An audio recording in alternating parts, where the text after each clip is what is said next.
It's Monday next week at 5:30 p.m. at the University of Melbourne, and we have sign-ups on an Eventbrite, which is a ticketing service. I'm not sure if you can distribute that.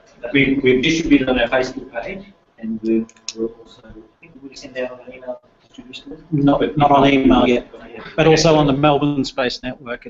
I've put it up there as well. Excellent. So essentially, we'd like everyone to sign up who's coming, just so we have an idea of numbers. And it'll be in the Brown Theatre of Electrical Engineering. And it should be good. So they'll talk for about an hour on what they did, and then we're going to cover our program a little bit, which is just started the year. We're going to go through kind of the technical aspect of it, and then also the operational side. So, and I'll go into that in a moment. But it'll be fairly brief, and there'll be a sort of questions afterwards. And so it's not really technology over the course of 50 years, more then and now, and a comparison of the two. But hopefully it should be good. So anyway, our program, we started at the beginning of the year. There's about 60 students at the moment, completely volunteers. We don't get credit or anything for it, unfortunately. So it's always hard to find things.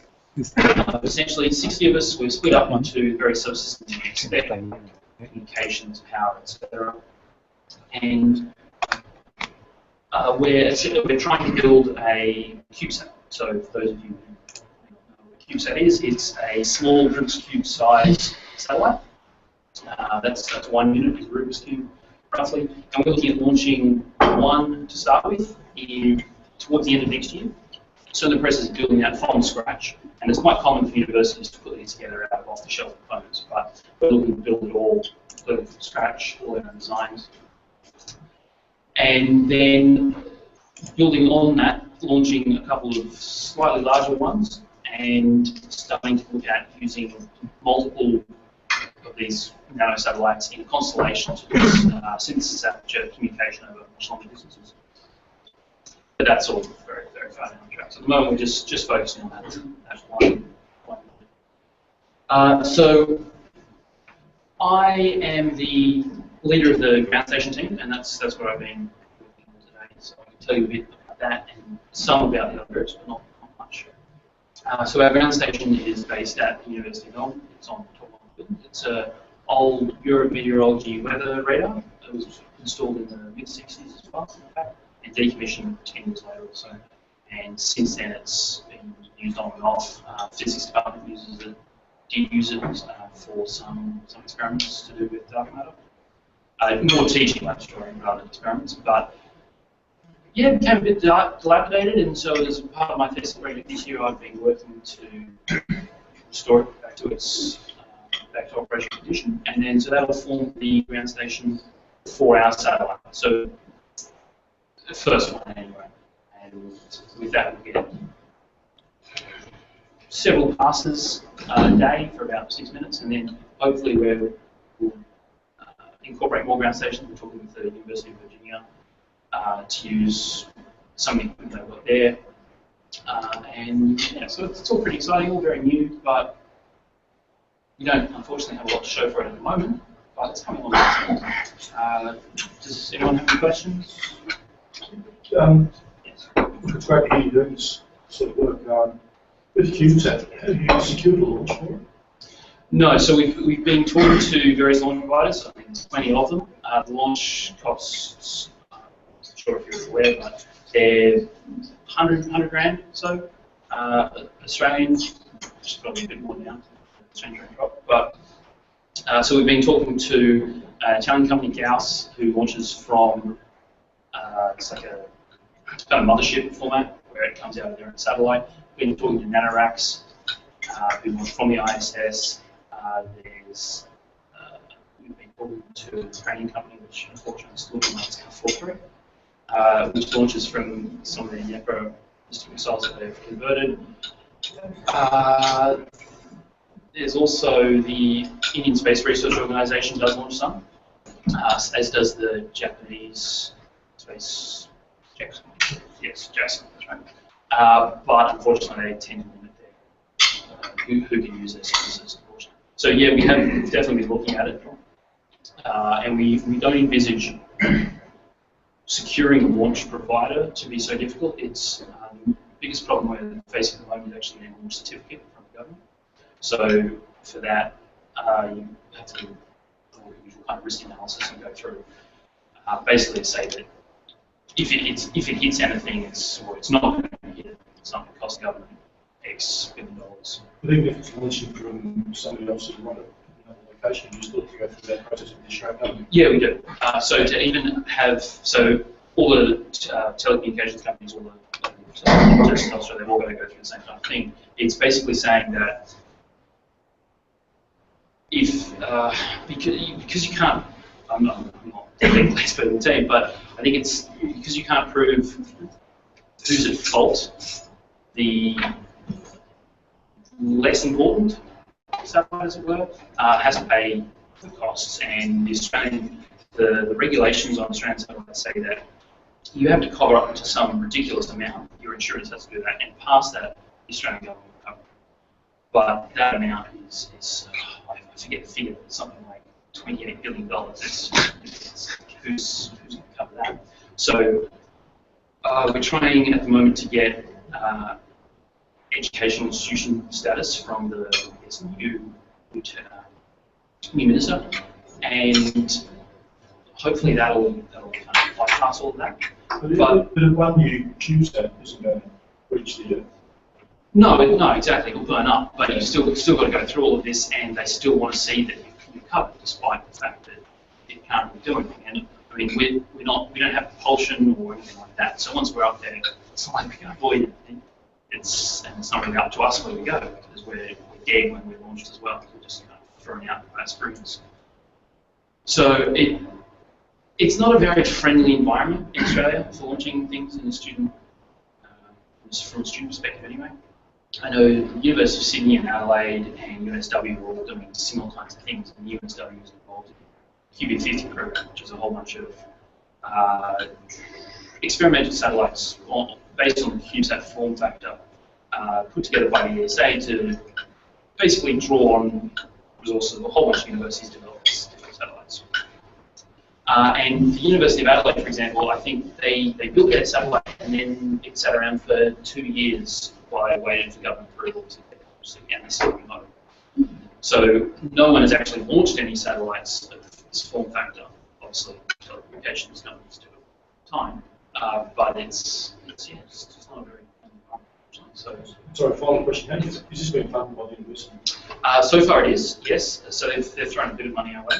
We're also looking at industry sponsors. So we're going out and looking at the usual kind of things Boeing, and now academic sponsor has contacts with some of those companies.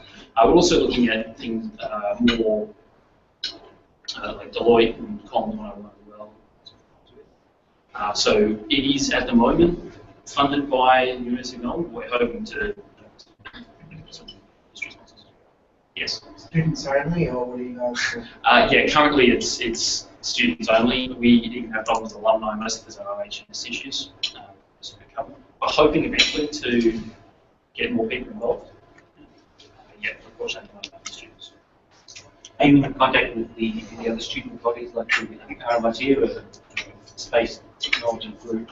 Okay, not RMIT. We're in contact with the UNSW BlueSat group, which is actually quite separate to they've got like their space academic program and then the student group as well, and they're quite separate. We're trying to combine them more, not just from engineering faculty as well. We're trying to involve business students, media comm students as well. We're trying to develop a program that's more of an academic standard, because at the University of Melbourne there isn't like an aerospace faculty. It's very much separated into electrical engineering, mechanical, electronics, chemical, etc. So we're hoping to, through this, encourage more students to take on higher research in these areas and start to build up that kind of skill here in Melbourne. And as for RMIT, we've actually had a lot of interest from RMIT students who would like to join, because there isn't anything like that. So I'm interested to hear about that. Well, actually, most of the regular attendees to our meetings is sort of president of it. Okay. So yeah, we should be exactly. Sorry, the question. Yeah, what's your CubeSat actually going to do? Okay, so the first one is really just proof of concept. So Which is in B. Yeah, I've heard of it. So it'll have basically all the functionality of any other future model we want to put up. Including on that is an inflatable dish. So the problem with the CubeSat form factor is that because it's so small, it's very hard to get any kind of high gain antenna. So the plan is, and we're inspired by some of MIT's working on inflatable antennas. Essentially, you launch it, some kind of burn wire mechanism causes sublimated powder to hit low pressure.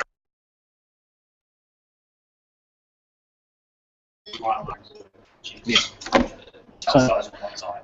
Currently, we're figuring out what kind of antenna topology to use with that. So, because even we're at 50 centimeters is the plan for that deployment.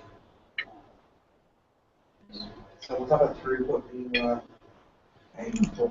So I'm not up on the comms side of things as much as I'd like to, unfortunately. Still very much in the early design phases, but they were thinking about 1.8 megabits, which would be very nice. So a couple of decent problems. Probably much lower than that. I think probably with a high gain. We're planning on having a dipole beacon as well. That probably just more for beacon health status, that kind of thing. Not any kind of serious investment. So your ground station's going to track. Yeah. So when I say I'm on the ground station, I'm actually just doing the tracking for it, rather than the so yes, you can track. It is tracking at the moment, and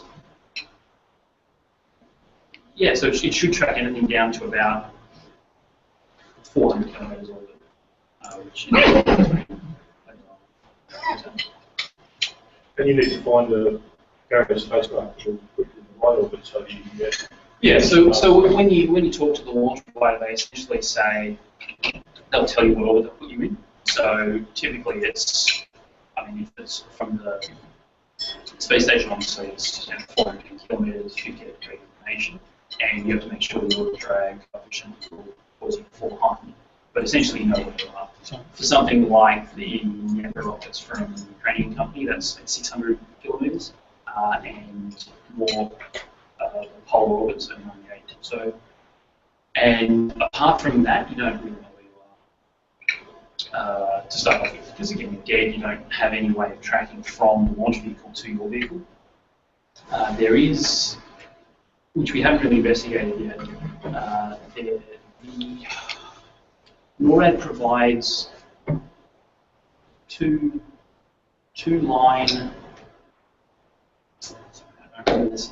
Basically provides information that you can use to calculate where your spacecraft's going to be. So their array of tracking stations all over the world, this will be spitting out this information for everybody they can see. And they'll assign you a number, or assign what they think you are, and then you can, from that, calculate where you're going to be, and then you can take out the communications. That's all information that's there.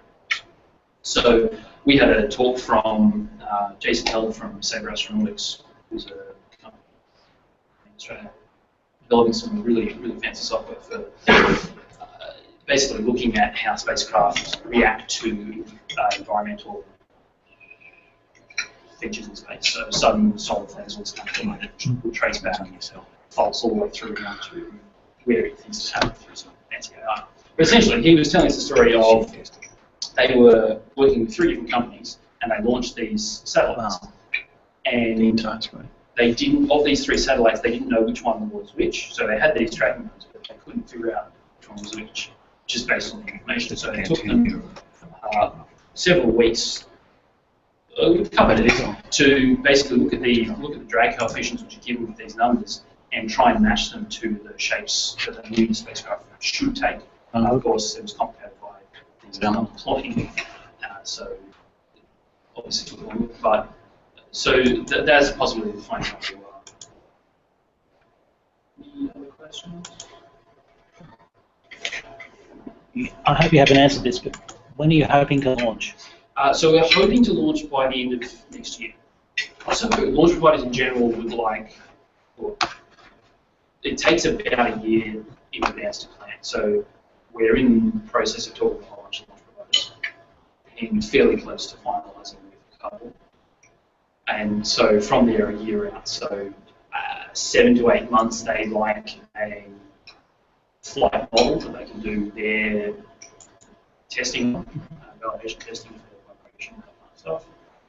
And obviously making sure that it fulfills all the criteria, so it can't switch on in craft, it has to be switched on by the injection mechanism. And then after that, you need to hand it over to them about a month and a half before the scheduled flight, and then essentially it goes from there. Depending on the provider you go with, they may or may not insure, they may or may not cover the cost of another flight if something happens to the rocket. So a couple of years ago, there was a number of CubeSats that went up on I forget, sorry, I can't remember the launch, went up on the rocket and essentially the rocket got and took out, I think it was 5 or 6 university CubeSats. So the cost of the CubeSat itself and the launch is basically lost. So it's $200,000, $300,000 total.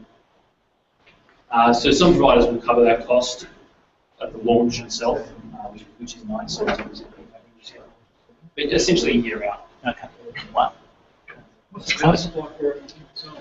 So they're looking at lithium, still looking at particular chemistries, but some kind of lithium-ion chemistry, charging off 5 phases of the solar panels on. Charging off that. And the duration of the set itself? So at 400 kilometers, it lasts about, depending on the solar intensity and all that kind of stuff, anywhere between 3 weeks to 2.5 months. So not very long. But in terms of power, the gathering power with the solar panel efficiency, that it's certainly either operating at 1.5 watts total is all the gathering. So it's, yeah. And we use magneto. Yeah, so the plan is we're using active magnetic stabilization, so magnet talkers and head systems. We looked at reaction wheels, but just fitting them inside such small spaces. And with the dish dimensions and the frequency we're thinking about, we only need about 30 degree accuracy anyway. So magnet talkers is sufficient.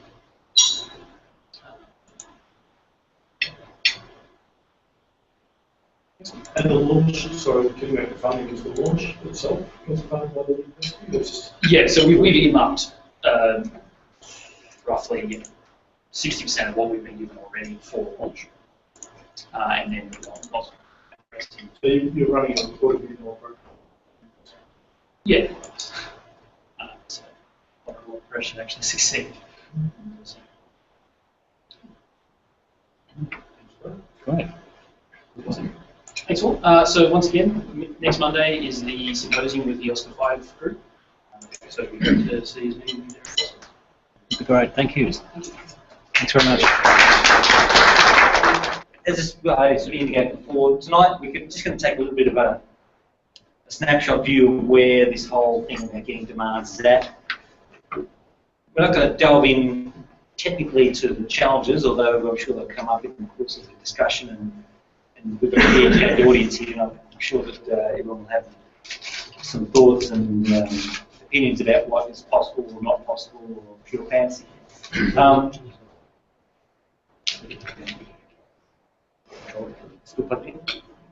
So there's a whole bunch of different players in the field. Probably the most prominent people we know about is this mob here, NASA. They've done a few things in the past, and you know, they've had several changes of directions, as we all have witnessed over the last few years, primarily driven by budget and political whims and changes of direction and opinions and objections and whatever. So, you know, we're almost finished with the Obama administration. What comes up next? It's really throwing the dice in the air as to what will happen. This is what's kind of evolved, like we're at in September 2015 kind of thing, where NASA is sort of talking about these various strands of technology and requirements and motivation, and how the objective, long-term objective, is Mars, and you can't even get the date on it. But I think you could probably find several dates, several different Mars publications about when they think they'll get there. So basically, where we're at now, we've had the shuttle. The shuttle's gone. Hubble Space Telescope is up there, and that's kind of doing its stuff. It's almost there as well. International Space Station is up in low Earth orbit with a crew of 6 on the moment, I think 6 at the moment. And they're doing some stuff which is kind of valuable, depending on what the opinion of all that is. It's proving once at least that multiple nations can cooperate, build hardware, operate hardware peacefully without having to take suicide pills and revolvers up, although they still got one. But I mean, it's pretty impressive in its own right, given that a lot of those modules were never in physical contact when they were built on Earth.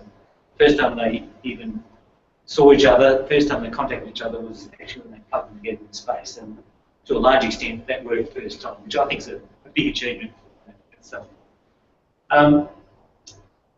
As we move forward, we've had a few fits and starts. We've kind of come to a scenario whereby they've got this objective to build this space launch system heavy booster. It's 10 top, it's still up in the air a little bit. Although they've got a bit right at the very top, which they call the Orion capsule, which they've had an unmanned test of. Fired it out and blasted back in the atmosphere, which I think worked reasonably well, although I think we can change the whole heat shield technology anyway. But anyway, they've made some progress. They built a launch pad, and then they changed it again, and they rebuilt it. And, changing the mobile launcher, they've converted one launch pad to a clean pad and put in new technology in it. They've leased off the other launch pad to SpaceX for their heavy boosted vehicles, so where that gets to, I'm not sure. And they made noise about doing stuff to try to build technology in a step-by-step path, asteroid redirect missions, etc. So where this all gets to and when it gets there, and if it ever gets there, is kind of you've got any dramatic insights on that I'd like to share? They basically took every project they're working on at the moment and just went, let's just pretend it's all for this one. Let's keep all the swing states busy with their contracts. That's right.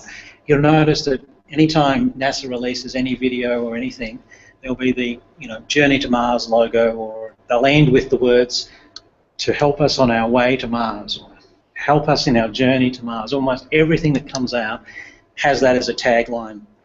So it's kind of interesting. So this is the Orion spacecraft. I think it's a Crew Comfort 6, is it? Not for 6. we don't know. For deep exploration, it actually depends on 20. Yeah. So they once again had an unmanned version of that flight. This booster is kind of a thing that's kind of going to go on top of the SLS and underneath the Orion to get it somewhere into deep space. The whole design, the whole plan, the whole functionality. So this is called the exploration upper stage, and that's for sending the Orion crew capsule into deep space. And basically, this has been in the news just recently because, as usual, they're running into funding difficulties, and it doesn't look like they've got enough money to actually build this thing. They were going to build it for the 2021 flight, which is a circumlunar flight of Orion, Exploration Mission 1, which is meant to go out and be the longest distance that any human beings have ever been into space. and basically, the story is that there's, at the moment at least, not enough money to build this thing for that flight. But that's okay, because there was also news earlier this month to say that the Orion capsule that was being prepared for that 2021 circumlunar flight has now slipped to 2023. So maybe that's good, because now they can actually find the money to build that upper stage to send it on its way. So the entire time they went from Mercury to landing on the Moon is the same amount of time from now until when they finish that capsule. Yeah, pretty much. And you know that the service module is being produced by the Europeans, and I'm not quite sure what the status of that is, but the last I heard they were having a few difficulties with that as well. But that's the bit at the back there. It's the ATV. Sorry. It's the ATV. It's ATV. That's correct. Yeah. They started fabrication. There was something in Space News yesterday. They actually started fabrication. Oh, right. They've started. Wow. Service model. Okay. So now the thing is that this journey to Mars is predicated very much on SLS, and obviously predicated very much on the Orion spacecraft and this exploration upper stage. And so, now the other thing, some of you may remember some of these images. Back in June of 2013, we actually did a little bit of a run through of the Mars programs that were running at the time. Mars 1, of course, is very well known. Do we want to, Pete? Do we want to run the video of Mars 1, or do we think we're familiar enough with what Mars 1? That's right, because a few people may, I mean, a lot of people are familiar with it, a few people are not, so let's have a quick look at that. Mars 1 will establish human settlement on Mars in 2023. In that year, the first group of 4 humans will land on Mars. Every 2 years after that, another group will join the settlement. My first impression was it is an extraordinary project by people with vision, imagination. But my first reaction was, I think like anyone who confronted with such an idea, this will never work. Now you can listen more closely. This is really something that can be achieved. I think this might become the most spectacular media event ever, watched by everyone in the world. 1972 was the last time that humans walked on the moon. No human has ever gone as far as Mars. Mars 1 has designed a mission that is much simpler than previous designs for Mars missions. The most significant simplification is that the crew is actually going to stay and live on Mars with the intention to remain there for the rest of their lives. We will finance this mission by creating the biggest media event ever around. Everybody in the world can see everything that will happen in the preparations and on Mars. This is going to be media spectacular. Big Brother will feel it.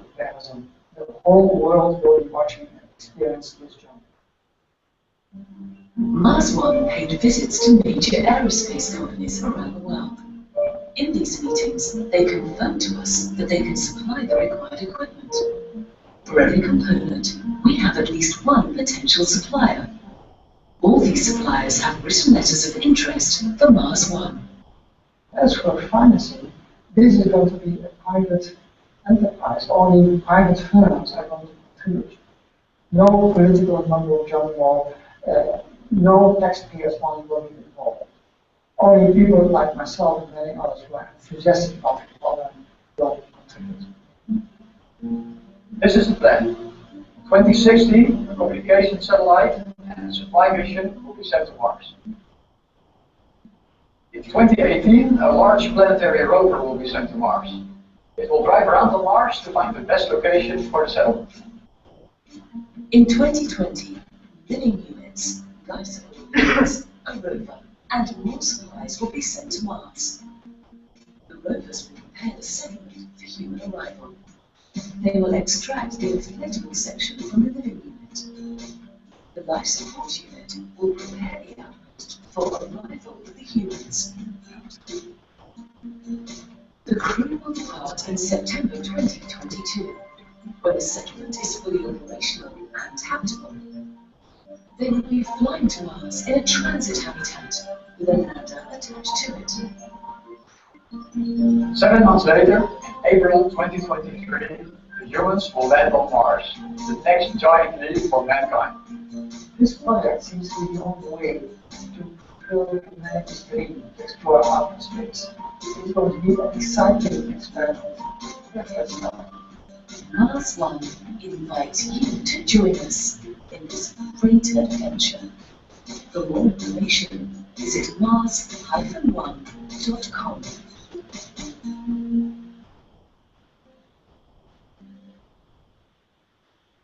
Yeah, I'm quite certain of the date of that particular thing on there, but essentially, as a result of the promotion and the campaign, they got several 100,000 applicants to do this Mars One mission, which is actually clearly stated in the video, but it's a one-way mission.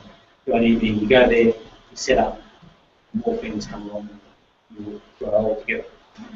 The idea being that it's a lot cheaper and a lot easier to just think about going one way than having to take all your fuel and everything to come back. They've had an astronaut selection program, and I think there's at least 2 in Victoria that are on that short list, 100 I think now, and I think 2 or 3 more in Australia. I think that's getting cut down to 5 in November. Shortly, yeah. But then again, they've been saying that since February. Oh, okay, that's been. So, just collapse. Just still going. Well, it is still going. Well, it's still going. But we'll get on to the debate in a moment. Basically, you know, as you saw, one of the dates here was I think the first satellite was going to be 2016. So that's next year. So that's terrific. Started building. So the concept is, and you know, their funding is based on corporate sponsorship. There was talk about reality TV shows, which even the best, most optimistic estimates, they fell fairly short. What actually happened is that a bunch of people from MIT, Massachusetts Institute of Technology, decided to take a look at this as a project and say, well, what does it actually hold water, this project? Can they actually, you know, will they even come close to being possible? So this is a couple of slides that they came out with. They basically said that the project would cost at least $6 million for the first crew, and then afterwards. That's what Mars One says. That's what Mars One said. Okay. Right. Okay. And the concept is that they would have this permanent settlement, one-way missions, 4 new crew every 2 years. First mission being 2020, first crew arrival 2027. Can they meet under the cost and schedule? So this is the comparison between moon missions for 2061 and 69 and the Mars One. So in today's dollars, going to the moon was $102 billion. They're estimating $60 billion. And this is all of the junk and all the processes and all the things that need to develop from scratch. Okay, it's in 16 years, not 8 years, but Computers are a lot cheaper than humans. that's true, yes. There we go. You can outsource it, which is the transfer. So there's a fair stretch there. This is, as people know about, Ben Halpern, a long-time member here, and a fierce Mars realist. Well, thank you for the different name. This is the big challenge, the long pole about being able to get heavy payloads on the Mars surface. Essentially, we've had Viking, Pathfinder, Spirit Opportunity, etc., and Curiosity. They've used parachutes. This is used a combination of parachutes and a thrust-assisted slowdown technology. But essentially, they kind of reached the sort of the critical limit of what's possible with this type of technology in the thin Mars atmosphere. There's physicists and people in the room probably know all this a lot better than I, but this is a big stretch. Trying to get this heavy payload on the surface in one piece. How to use it. The other one is the life support system that's going to be required to sustain this crew of 4 and a growing crew over the years. Big steps. So BAS lunch, basically saying it's similar to the Curiosity mission. I think most of the analysis that took place in that's completely numbers. This is a graph of the actual life support and spare parts and consumables that are going to be required over the course of a period of time and years as the crew grows and as the equipment's on the surface. And you can see that this cost and need for some estimated kilograms of spare parts and consumables that are needed just really goes off the scale. Okay, they might be able to grow a lettuce, but I don't know about how that's going to support 6 people, let alone their mood. So yeah, there's a big stretch there.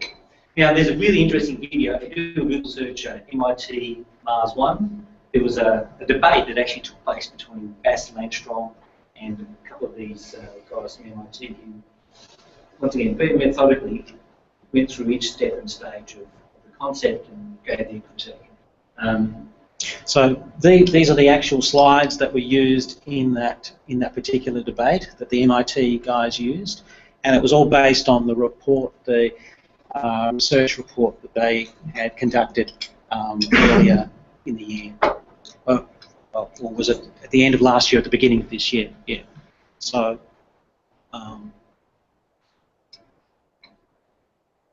So where we're at now, that debate took place in March at that time?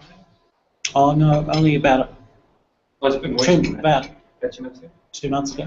So essentially, it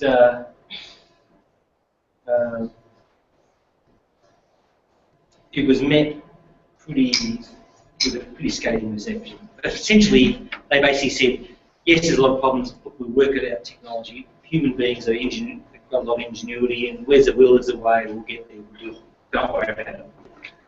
So I went today to their website to find out their latest status. They do have an upcoming fashion show, which is quite an important part of the mission.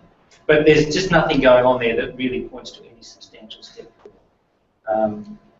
I mean, I, like probably most people in this room, would love to see humans on Mars. Just don't think, a lot of people don't think Mars is going to be. But anyway, we're happy to open the floor if anyone's got any other opinions. Who gives back Mars to one in any physical way? Oh, as far as money? Yeah. You have? I have. Got the t-shirt? Yeah, got the t-shirt and the stickers and the poster to prove it all.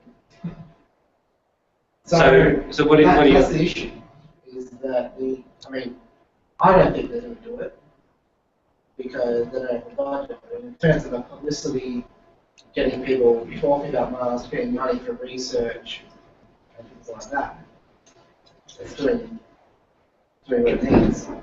But the enthusiasts, which I would say everyone in this room, wouldn't put $20 behind them. Why? Because of the moon first. Can I interrupt? Because it's an absolute joke. It's a farce. It was never going to get to first base. Yeah, it's embarrassing. You people like Robert Subrin and all these guys who've been trying to do something for 20 years, getting nowhere. This idiot pops up, gets on TV, everyone jumps on the data wing, yeah, we're going to Mars. That's fun. Have you put money behind Robert Subrin? Have you bought? Oh, donate to my things. No, have you donated to the Mars Society? You have a lifelong membership. It's all a farce. It's a lifelong membership. Well, yeah. Come on, that's your answer. Actually, that's your answer. It's a farce. It's great that he's put it up there. We all knew it was a farce. Can I ask you this? Did you think they were going to go there? No. No, I would put. It's good fun. So I would sacrifice coffees for a week, $25, right? To go, well, let's back this space thing up a little bit and see how far they go. Let's make I can't see the connection there between you giving him $20 and us doing it. Like we're not behind this thing. We're all behind no one was. That's the point. It's all very. Sorry, I'm only new tonight, but it's all very well to say that you're not backing it, but you've got to have a replenishable physical supply. Yeah, it's all very well to say, well, where's your $25? But where's your ongoing? You've got to have consumables. You've got to have edibles. You've got to have manufacturing, and you have to have something for them to What are live. people backing? There's no one backing anything. Is it an opinion or is it a realistic point? Well, there's nothing to back. Are you being realistic? There's nothing to suffer. Charles Holm came out the other day and made an announcement, said we have never been closer to getting to Mars than we are now with the design review on the SLS. But last time I was in Hobart, I've never been closer to the South Pole. I'm not going to get there. Particularly by water. I think NASA gets enough subsidies from the government. I think they're just promoting for the common guy just to get their attention and efforts for free. But I'm sure they're smart enough to get enough money that want from governments. I'm sure, like they always have. Unfortunately, worst case scenario is what the rules interest just based on exploration for another 50 years. Have we got a few observations? Yes. I think those of us who sort of have an understanding of space stuff look at this and have a fairly immediate understanding that firstly, technology hasn't been demonstrated to do this yet. The time period is too constricted, and they pretty obviously don't have the money. And I actually know that's not stop, and they didn't do it. It's quite open about the fact that they don't have the money. But the thing I find most interesting about the public response to this is that it just, in a way, the concept of sending people to Mars, it nevertheless attracts mass attention, but also the debate about the one-way trip is something that really galvanises and intrigues people. And that, I think that's a conversation that once you get into Mars, society's going to have at some point. And it's interesting the way also focus the discussion of focus around individuals who are being selected. And they're actually, I know the Melbourne people in Melbourne, they're very good science communicators actually. But again, if a crew does get NASA selects a crew to send to Mars, they could become public because we're all friendly on Facebook. And if you personalise it, I can see patterns that will manifest themselves eventually in a sort of real Mars mission down the track. But I think we understand they haven't got the formula. I think, yeah. I mean, perhaps let's table that. We've got a few more things to do. Maybe we'll come back to a more general discussion. But I think, let's keep moving. Just keep going, and we'll come back. So what we're going to do is try and look at everything, or most of the common things. So the next one, which you have the information about, is called Mars Direct, by this guy named Robert Zubin, who's the president of the Mars Society, Worldwide Society. And he's had a concept of this Mars Direct mission for actually quite a number of years. And his concept is depicted in this video, which I think will run now. And maybe we'll get an update from Guy and whoever else that might have some information.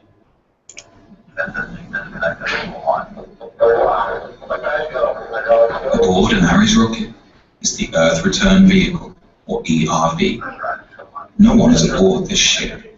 It will pave the way for the astronauts who, years later, will use the ERV to return to Earth.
New delegates. Accept first.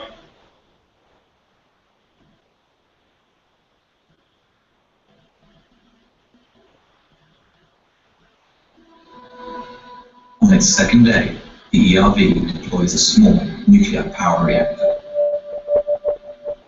The reactor powers a chemical plant inside the ERV. The plant will produce the methane-oxygen rocket fuel for the launch home.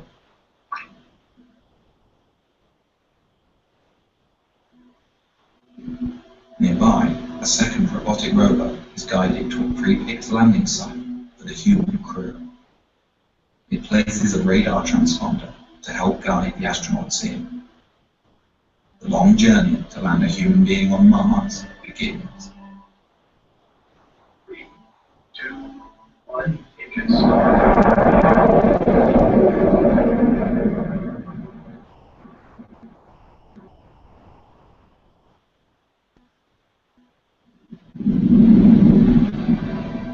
Carrying the most skillfully assembled flight team in history, 4 astronauts begin their 2.5-year mission to the Red Planet. This will be the first time a human has gone beyond the Earth-Moon system, 250 million miles farther than any person has ever been.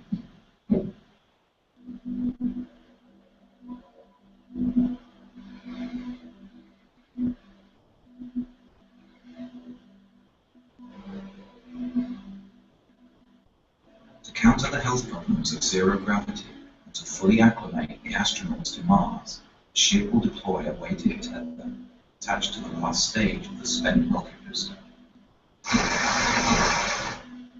By thrusting the ship into a rotational spin, the counterweight of the rocket will create centrifugal force and thus artificial gravity. The crew will be able to live with their feet planted firmly on the floor during their 6-month transit. But the HAB is not entirely alone on its journey. Just ahead of it is a second ERV, identical to the first. Launched just a few weeks prior to the HAB, it will prepare the way for a second human crew that will follow 2 years later. It can also function as a backup for the first mission, if anything should go wrong.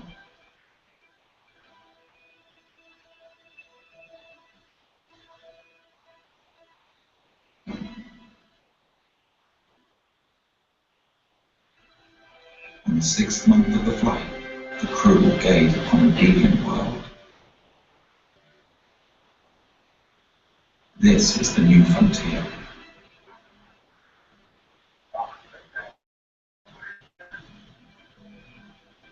After days in orbit and satisfied with the landing conditions, the crew will receive final word from Mission Control on Earth. All systems are go for entry descent landing. 3, 2, 1.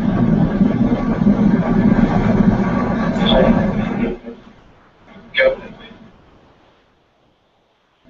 It will be a tense 40 minutes before people back on Earth get the signal from Mars and know if everything has gone well.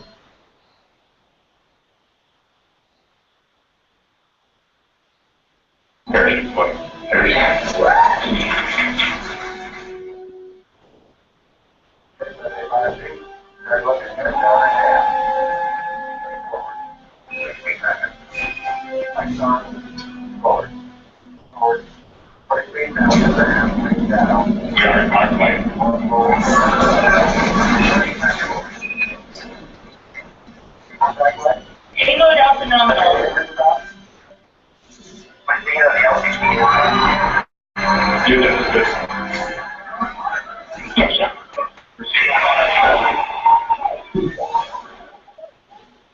more than 500 days, the astronauts will live on Mars and embark on one of the greatest journeys of discovery in the history of science. Will they find life? Or the fossilized remains of past life?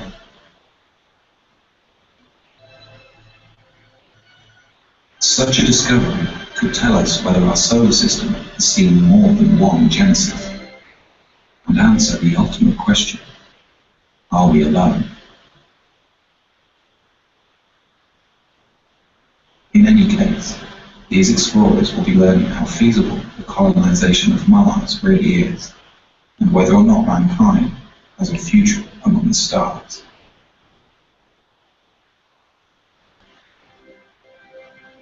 Then, when the time comes and the window for Earth return opens, the crew will climb into their Earth return vehicle and head home.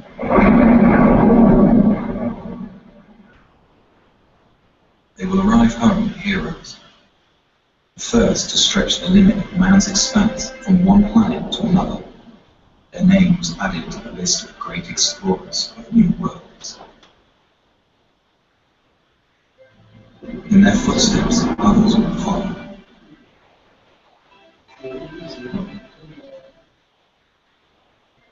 What began as a trickle is free to rise into a deluge of humankind, sweeping over a once barren land and transforming it into a viable new world.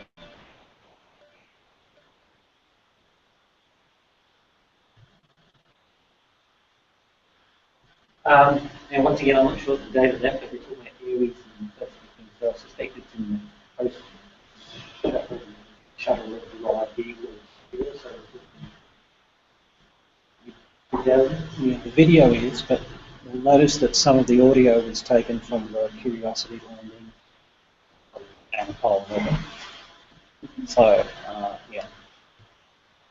So, but the basic concept, the basic architecture, as I understand it, of Mars Direct is still fairly accurately depicted in that animation.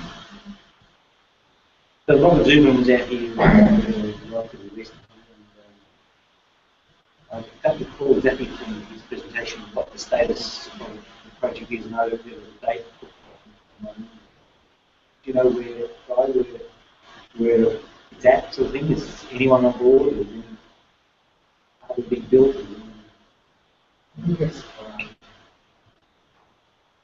I don't know, it's one of the primary mission planning is core, isn't it? Two particular items. One is situ resource utilization as well as source material you want, essentially you want to bring everything back and consume it. So you actually mine locally, so you use the massive energy.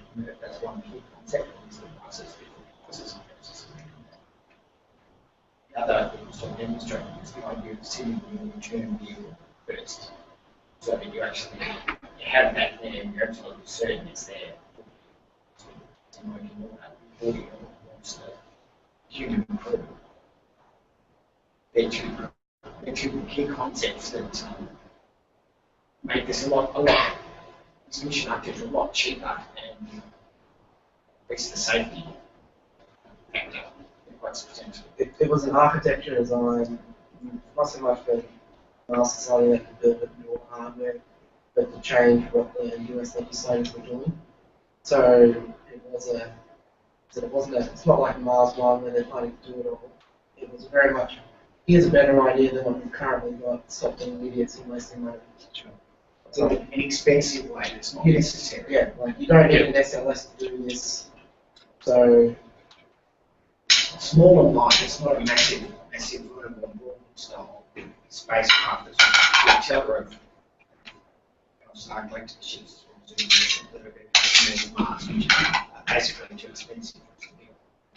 That's not going to happen, but the small, really light architecture.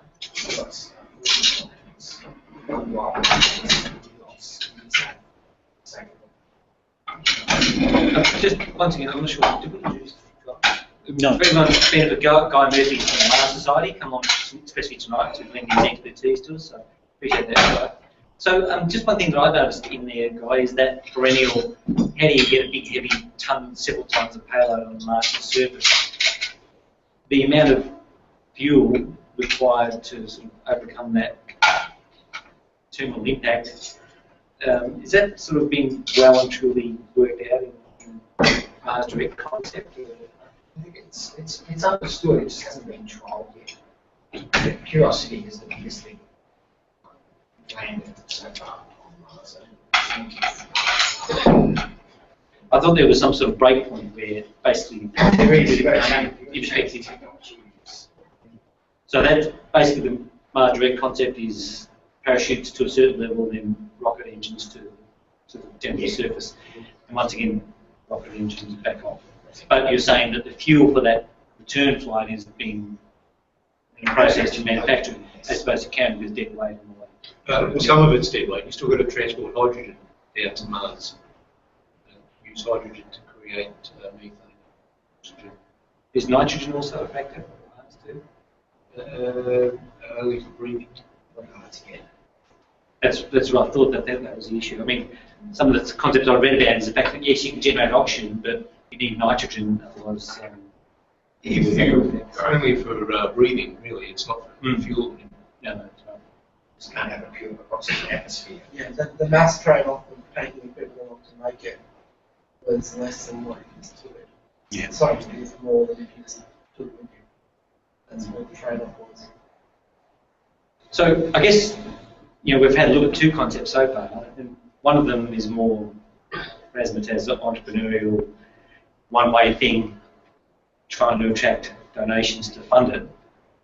I guess Mars Direct is different because they were never aimed at generating money from the masses or reality TV to fund it. It was, as you say, designed as a policy influencing process to get the US or whomever has got the big bucks to change their program or influence the program to do something like that. Alternative, much more pragmatic concepts. This is something that I think in the modding room, Gina Reinhardt could have sent herself to Mars. Something wishes in architecture, where her personal wealth was. I think that the buildings are moved away, but compared to what calculations we made 30 years ago, the cost is just going down and down and down. That's one of the key things that's going to make the from that. I mean, one of the questions I think that was asked of Zubin when he was out here, which I think is still relevant, is that, okay, we're looking here at the Aries, but essentially, NASA's got this SLS concept, but really, what sits on top of it is pretty much up in the air. So I think what Zubin indicated is that his Mars Direct could be what actually sits on top of an SLS. That is being correct. So, or a carbon heavy or a. Maybe it's not years, which was required also mature theology, because it has a lot of translation. I felt it. Okay, please park it. Robert Zubrin told me that NASA has subverted Obama's plan with deep space missions to just have a mission to the moon vicinity, not land on it, and just sort of pot around in near Earth space, being cislunar space. And it has no intention of going into deep space missions to an asteroid, which is why they've got the unmanned thing to bring it back. And NASA has no idea at all how to land a heavy payload on Mars itself. I've heard Zubrin say that, and I've heard numerous people in briefings at NASA say exactly the same thing.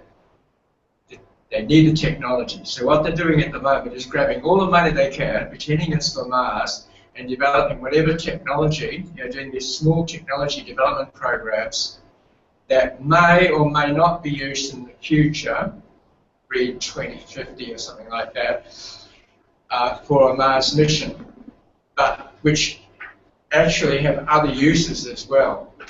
So that's what NASA's doing at the moment. Basically nothing towards Mars. Well, NASA's got that inflatable re-entry body thing that they've done 2 tests on, which have had very levels of success, which I believe is aimed at how to try to bring things into the atmosphere of Mars to be able to slow it down.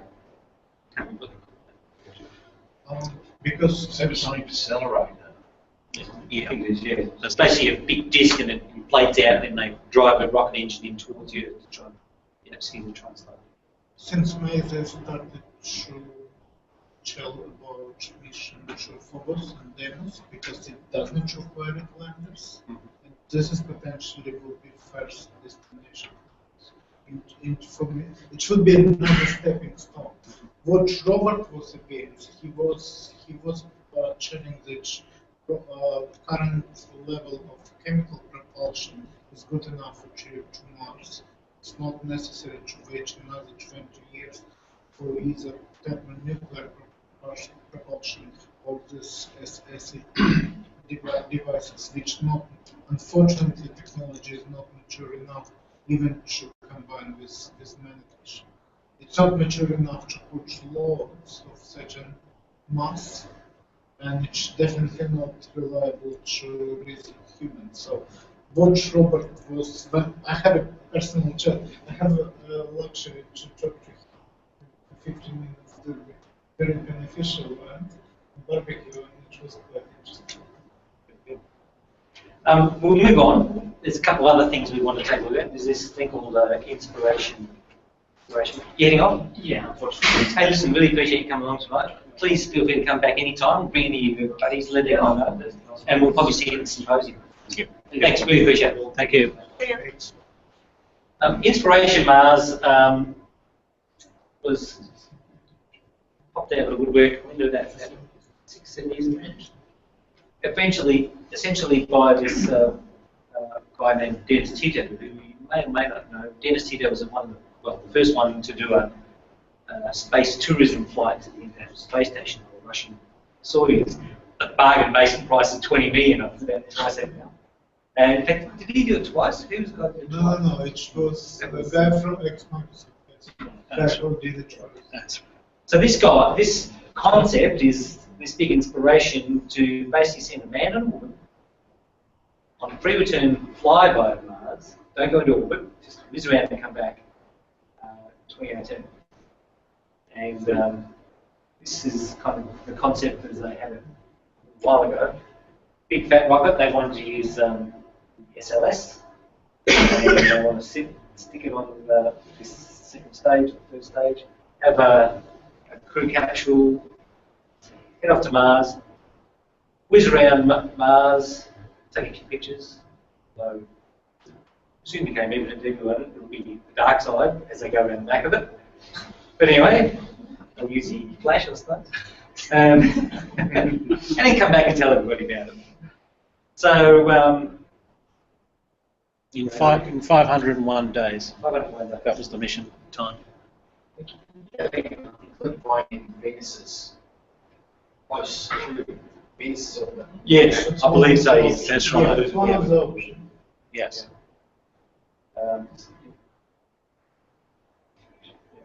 Yeah, so basically you had the unmanned rocket, unmanned component here on the heavy booster, and then they had a manned component on the commercial crew missions from KSC, link up and off they go. And they had the concept of having one of the bigger low inflatable modules on it as well to give them more space to argue. So this was the latest thing we could find as of today, which was from 2014, which you might know. If you go to the website, it's all pretty static. Essentially, I think it's really getting the water is going to buzz week to find out if anyone's got any great insights into it. I don't know. Whether or not they could find a couple to go and do it, maybe that's it. I think it's probably the least of their problem. Yeah. So he's still committed to it as of 2014. But then there's Mars Polar. which is essentially, you say, Middle East country. Yeah, it seems to be it's another new privately funded project. It's only come around in the last 3 or 4 months. They're based in in Bahrain, I think it is, in the United Arab Emirates, but they also have collaborators across Europe, particularly in Russia, but also elsewhere in Europe. It has a bit of a Mars One sort of feel about it. Their idea, though, the reason it's called Mars Polar is that they want to land where the water is. And so their concept is to land at one of the polar regions.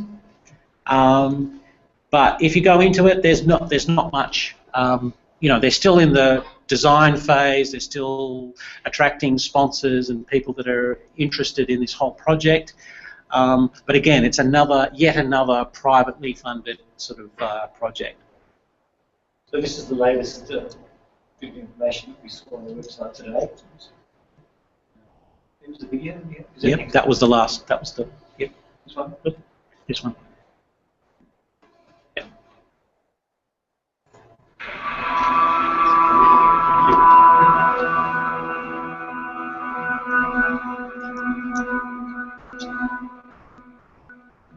Exploring the frontiers of knowledge has always been associated with pathways.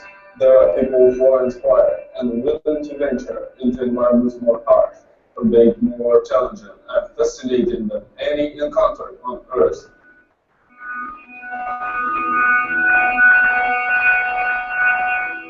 Fundamental differences between Mars and Earth's environments are the lack of gravity, extreme atmosphere, deep cold, and the radiation hazard. These conditions are a challenge of our ability to protect, nurture, and sustain the individuals who will be the pioneers of the solar system.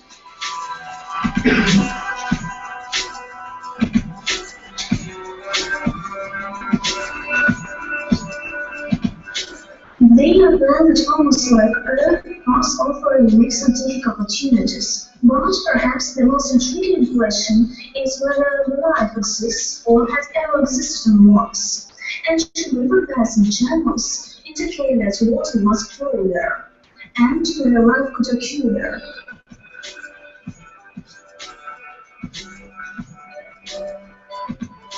Life may possibly exist on Mars even today in underground habitat where volcanic heat melts rock ice, producing warm and wet environment, protected from harsh surface conditions.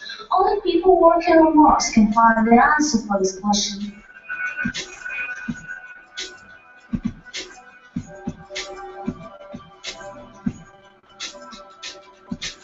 Mars Polar is an organization that will establish a permanent colony on Mars in the end of the 2020s.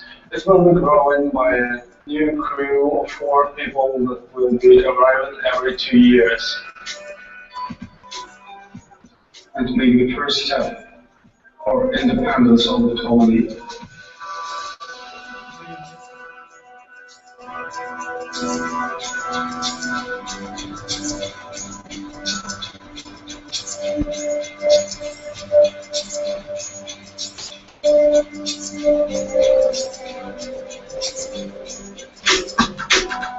As a functional basic structure for the Mars Polar mission, a Mars Summit program will be taken, provided for by Mars Society in 1990, and collected for use of SpaceX for heavy rockets and rocket spaceships for delivering cargo and crews to Mars.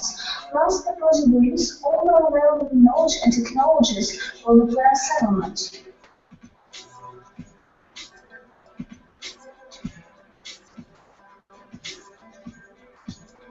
Studying Mars will also help us understand the changes on Earth, both natural changes and those that are caused by our own movements. Exploring the fascinating geological diversity on Mars, caused by drastic global climate change, will help us understand more about changes on our own planet.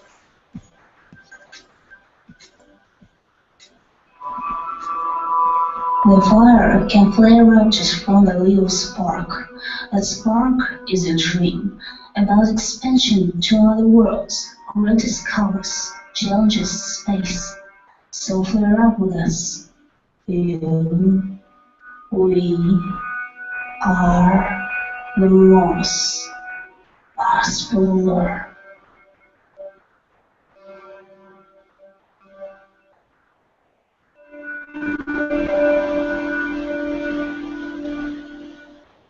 Not sure what sort of the Curiosity lander. Yeah. So, as I say, this is the last update we have. So, we're just starting to grow now. So, I'm not sure what we've got in the way of government and non-government funding. Yeah. But they're still actually trying to establish their company in the UAE. Right, I was reading on the website. So it's still very early days, but again, very ambitious and very a number of the similar kind of elements that Mars One has, I suppose, just in terms of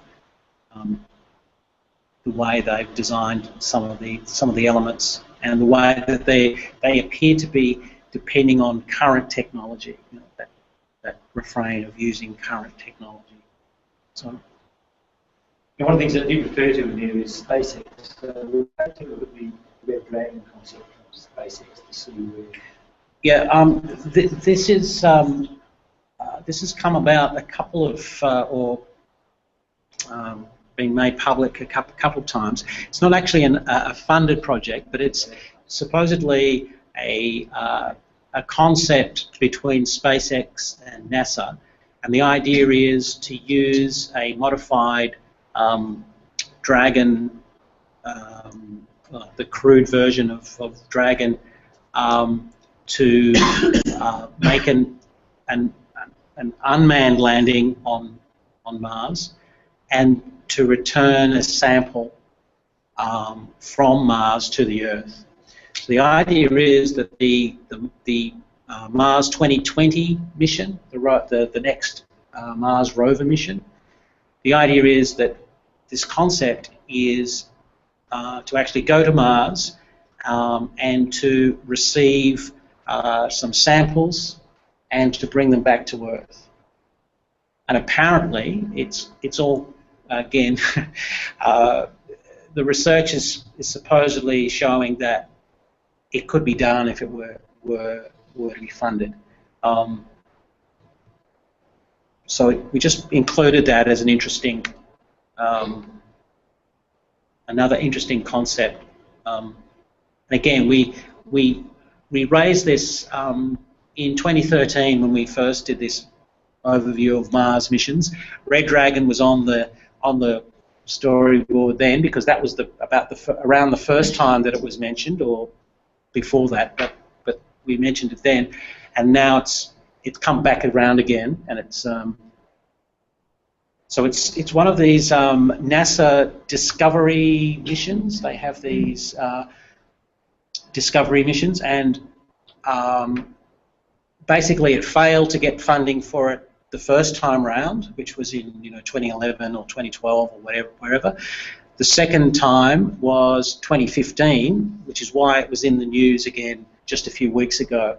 But again, it failed to actually attract the funding from NASA for these discovery missions. The discovery missions are only supposed to cost a couple of $1 million at most. That's right. Yeah. So this looks like billions of dollars. Well, you would have thought so, but it's interesting that again these ideas keep coming up. Why do they need to collect samples? Not so much the man-rated capsule. The man rating is an important part.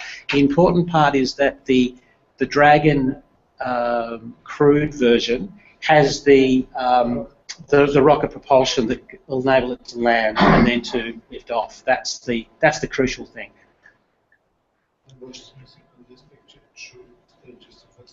That's right. Of course. That's right.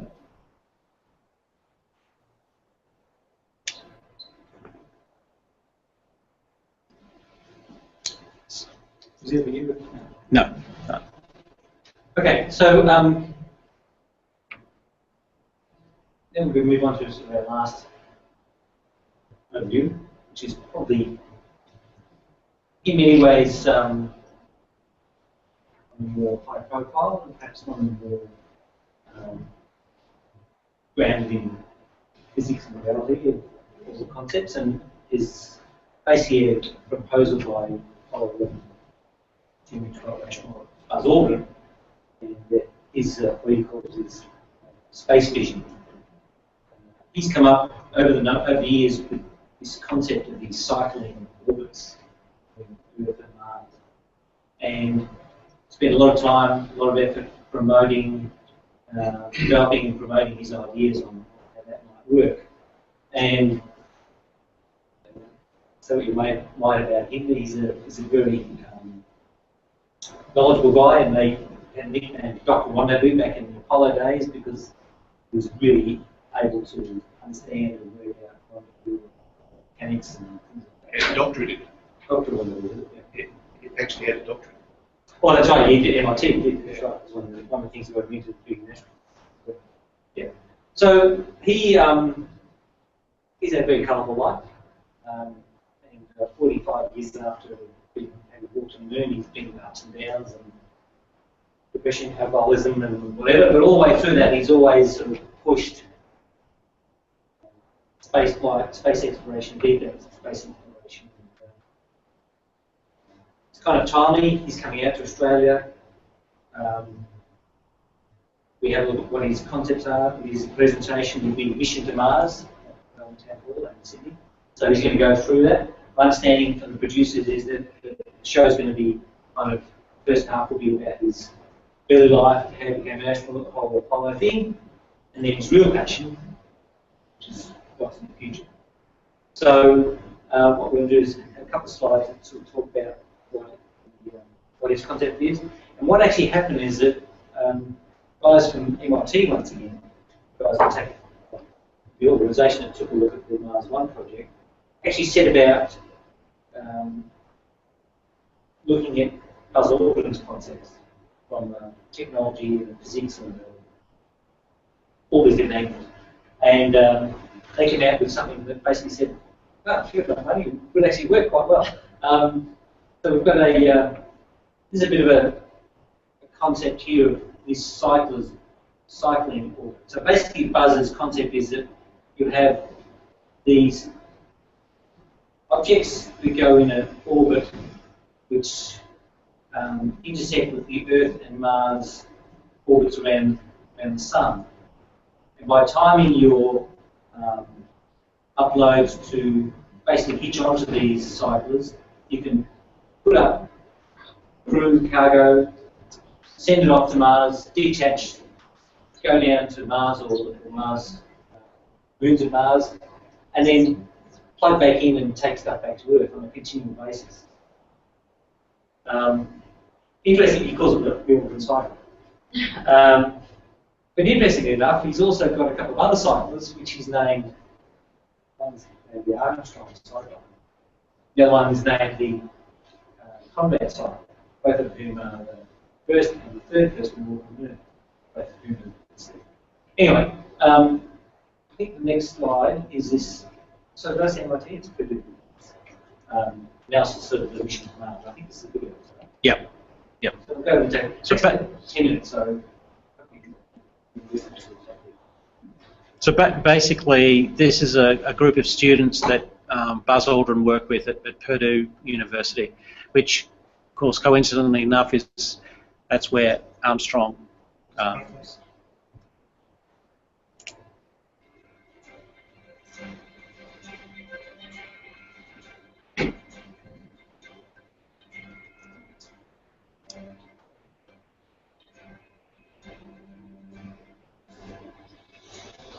So with this mission, our primary goal is to establish permanent bases on Mars. But on the way, we're going to use the Moon and Phobos as stepping stones. We're going to be starting off with some international moon bases. And then from there, we can move to putting a smaller base on Phobos, operating robotically some frames and rovers on the surface. And then actually, once we get to about 2040, fully establishing and manning the base on Mars. Moon bases are intended to test all the technologies that we need for the later missions that we're going to do. At the same time, we'll also be doing some testing on the Earth and Hawaii and other places to make sure that all of the modules are ready for the Martian surface and in space.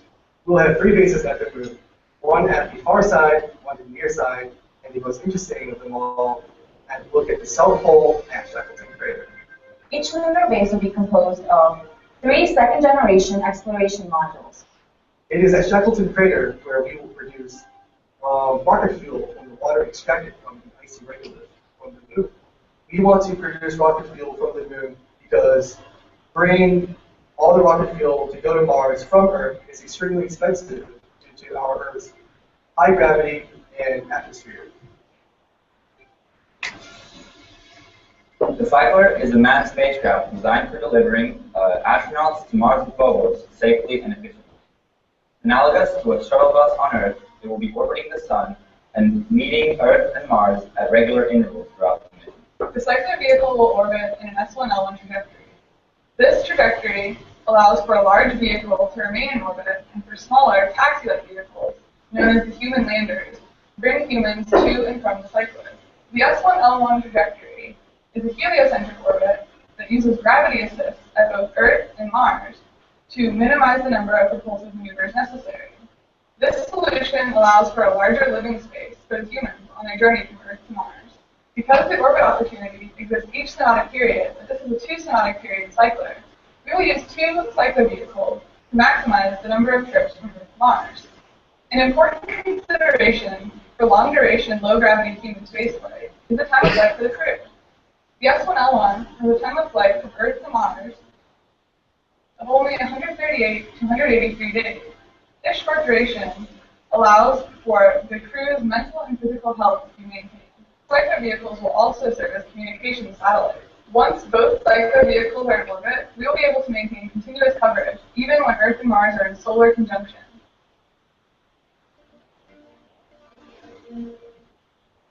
To begin, a boost vehicle will be launched to low Earth orbit. After this, 3 human landers will be launched and docked separately with the boost vehicle. Then, the support vehicle assembly will be boosted out of Earth's orbit to meet with a cycler using a hyperbolic rendezvous. To get the crew from low Earth orbit to the cycler, we will need to perform a hyperbolic rendezvous. This is dangerous. If anything goes wrong, we could lose the crew. Because the hyperbolic rendezvous has never been done before, we will perform 2 tests using cargo to ensure everything goes as planned once the astronauts are ready to take their journey. The first cycler vehicle, Cycler A, will carry 6 astronauts to Phobos. These astronauts will be in charge of surface operations on Mars while we construct the colony. The second cycler vehicle, Cycler B, will come 1 synodic period later, and it will carry 18 astronauts. 6 of these will go to replace the crew on Phobos. The other 12 will go to the surface of Mars and join the crew of 6 from Phobos. These will be the first men and women to ever set foot on another planet. From there, 18 astronauts will continue to come on each cycle. In order to meet the 280 kilowatt power demand, we will employ 2 80K solar panels. The world mass, the surface available, is only 40% of the surface available on the Earth. These solar panels are circular and flexible. This design allows them to be very lightweight and to have very few storage volume. These flexible wings are 28 meters in diameter and are capable of holding up like a Japanese fan in order to fit inside a small ferry for launch. The first floor of the XM3 it houses the power systems, thermal systems, water systems, and life support systems, all necessary for crew survival. The second floor contains like a lab space and a group habitat space. On the third floor is the habitat's personal space.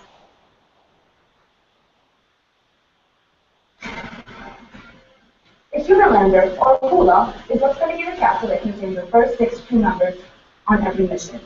Inside the human lander, there'll be 2 rows of 3 seats. Astronauts leave the cycler and land on either Phobos or Mars. Either of these trims will take approximately 1.3 days. Upon leaving the cycler, the human lander will approach Mars in a hyperbolic trajectory, such as this, where we will be performing an aerocapture maneuver where we skim the atmosphere, and then head out either to Phobos or back around for a direct entry at Mars.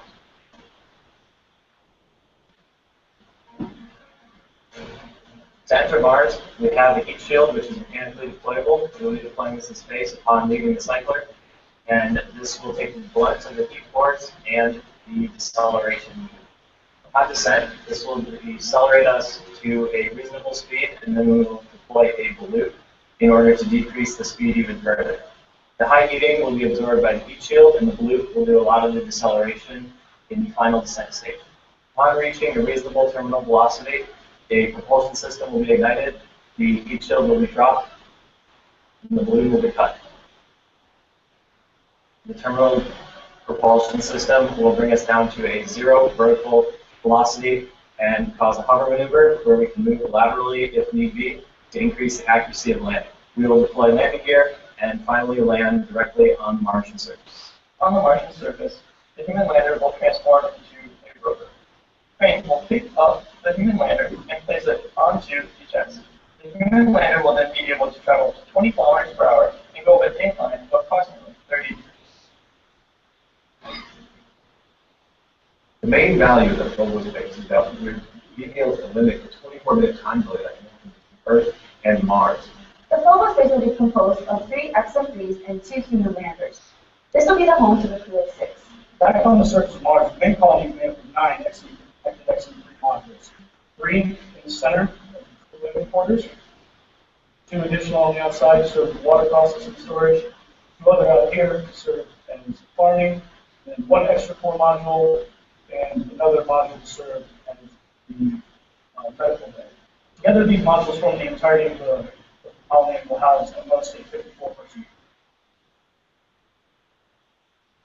Even if it were possible for the colonists on Mars and Phobos to be able to produce 100% of their food, water, oxygen, and nitrogen, there are just some things that cannot be produced on these bodies. That's where the cargo lander, or cargo, comes in. Cargo is the primary source for all resupply needs for the colonists on Mars and Phobos. Cargo vehicles will be using human transfers to get from low Earth orbit to the orbit at Mars. Once it arrives at Mars, it will then detach and leave the rest of the vehicle to enter into the Martian atmosphere. Upon landing, it's up to the colonists to locate and retrieve the cargo capsule and bring it back to the main base. The Mars Return option, or MARIO, is a series of missions that is designed to bring a crew of up to 6 back to Earth from Phobos or Mars. That is where the Mars Descent Module, or the MAM, comes in. The MAM will be on top of its own rocket that will then bring the vehicle up to Phobos. From here, the crew of the MAM will dock with the human lander on Phobos and continue the journey back with the VA-330 and Phobos return system up to the Phobos to give us our crew.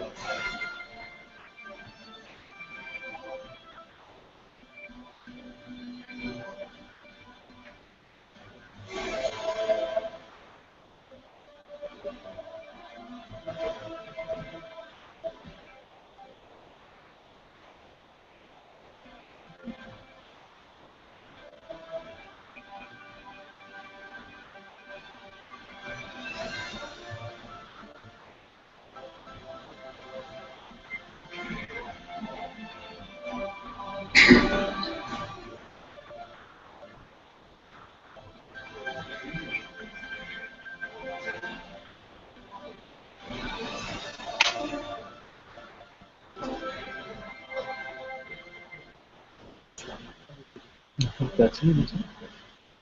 That's now once again, the thing I noticed was not that you talked about the liquid money. Effectively, I think the concept is that no one nation possibly funded. There's going to be for multinational space. So, although us as a long-term vision of having space tourism based on blocking, I think it's a so it looks like it stands up to the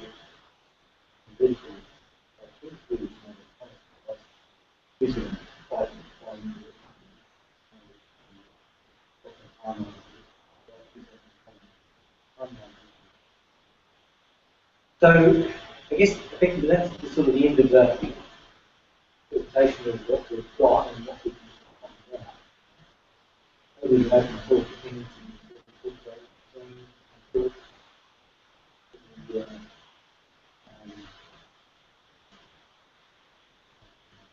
questions. Good Mars right here.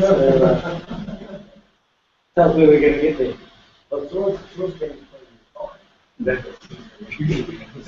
You and I get to yeah.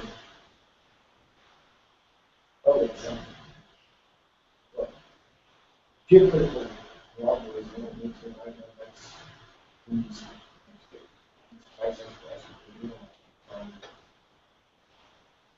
that trigger might come into play when it's over or you might be wanting something some sort of might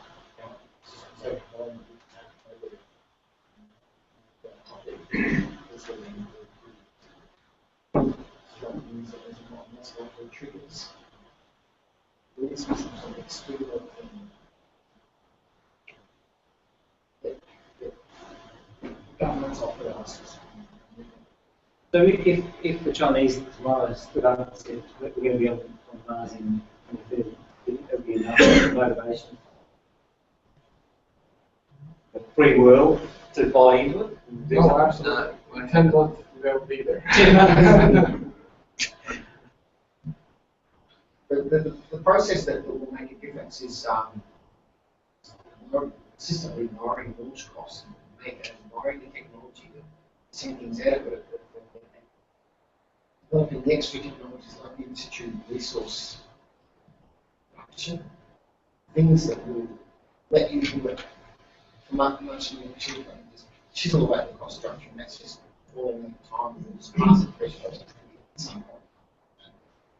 So those that were they accurate? September 2020.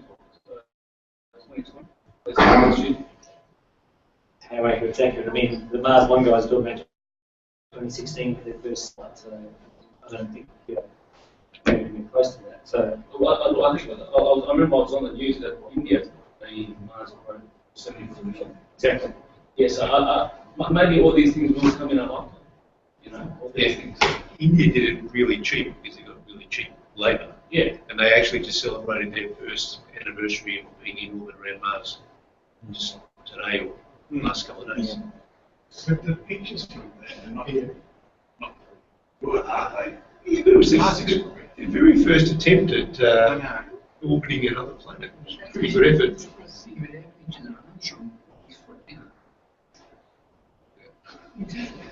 Yeah.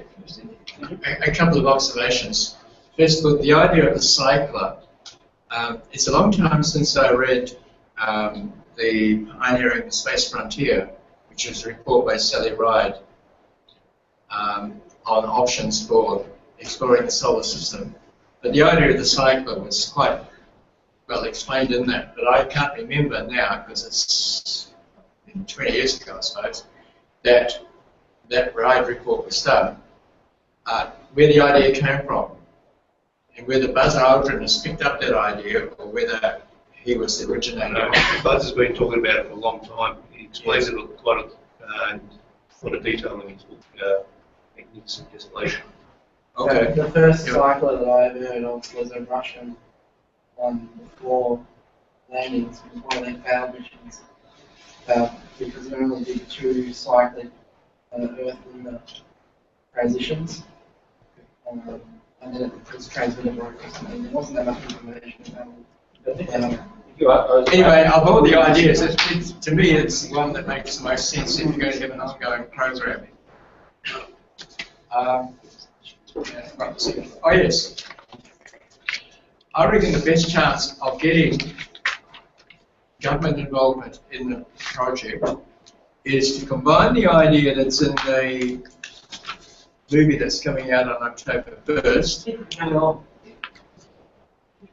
which is mission. What's it called? The Martian. Bring home the Martian. And that is to have something like the Mars One group. Send some people out there And then they knew what they were getting up to. we have to step up to the plate to go out and rescue them. Otherwise, it'll be such a public outcry that these people are going to die. The poor little things are going to die on Mars because they're stupid enough to go to Mars without a way to come back. No, they knew what they were getting up to. Look, I've read the Martian book. I don't know if anyone else has read it, but that follows a lot on the cycle of technology and the Mars direct technology for having a refueled ship Earth return vehicle ready and waiting for and everything. So I'm really looking forward to this movie. From the shorts I've seen, it looks like it's following the book pretty well. It is. Yeah. So it should be a good movie. We should talk about organising it. Yeah, well, that was one of the things you mentioned before.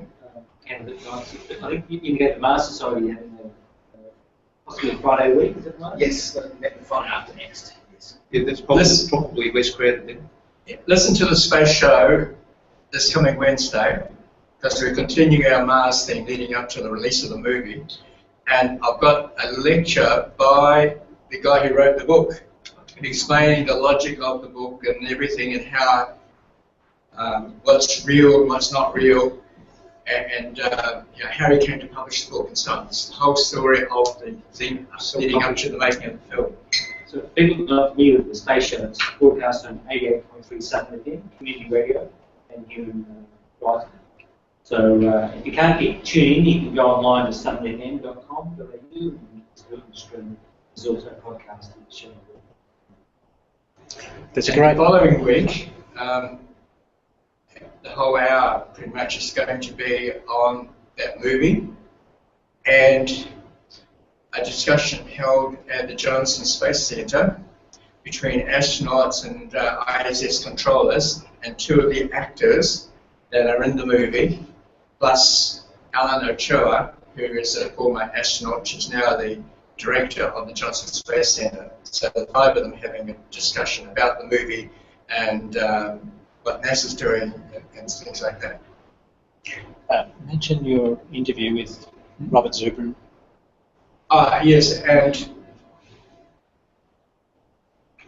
I did an interview with Robert Zubrin when he was here in Melbourne a couple of months ago, and that was broadcast last Wednesday, and this Wednesday when I get to the station, it'll go up as a podcast, so you can download it from our website. As for the lecture, which we recorded as well, his lecture when he was in Melbourne, yeah, well, next year sometime maybe.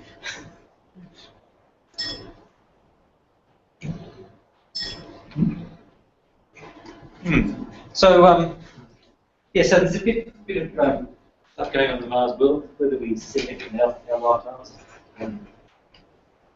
That was closer to anyway, it's interesting to see what's going on out there. Once again, any final comments, thoughts, suggestions, objections? You can start to 1:30 tomorrow morning and see what the answer announcement's going to be. 1:30 a.m. 4:30 p.m.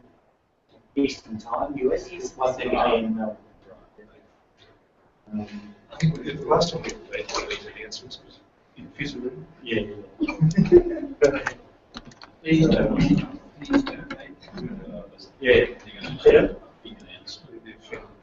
There's always that assumption that NASA is doing nothing at all about this, which kind of bothers me, because they haven't got an architecture today, because this is at least 25, 30, maybe 50 years away. How can they put any kind of architecture on the table? But they're doing lots of things incrementally with suit design, with hardware development, with, just the other day, someone who'd been locked up for 6 months or something, you know, they're doing psychological testing. So incrementally, they're working towards this. They're not just mouthing off like these other guys coming up with these absurd, they're not absurd, sorry, optimistic plans. And no serious scientist is saying we're going to do this inside the next 30 years, except Mars one, sorry, who have not been stuffed, but they're going to do it in 10 years because Kennedy did it. So it's the bottom line. It may not be our generation that gets to see this. As sad as that is, but that may be the bottom line. But NASA is doing stuff, and it will happen, and we'll see it.